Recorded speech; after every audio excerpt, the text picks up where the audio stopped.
They were Right. ambitious. They didn't have to rely on a whole lot of process and a lot of unbelievable expectations on marketing because marketing can't deliver all of that at certain stages. We just don't have the money, but they're willing to work with marketing to make marketing better, but they're just hungry and they're ambitious and they want to get to that $1 million type of a year rep.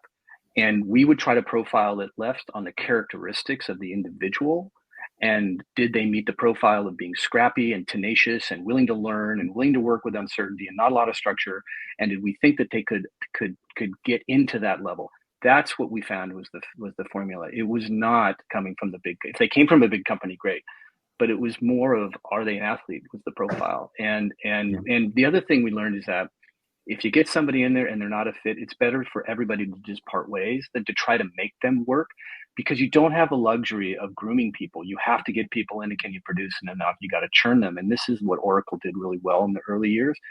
And that's a mistake. You talk to anybody in the VC talent teams that try to advise the CEOs, is you just gotta, do they work? They don't work. Even if the executive, they don't work, churn them out, get somebody in that's gonna work, because holding on to people too long, sales is critical. You just can't do it. It's even better for the salesperson. Find a better home for them, because they're not going to be happy sitting there with you trying to make them successful. So we liked athletes, but we also, hey, if it didn't work, churn them and try to find somebody else.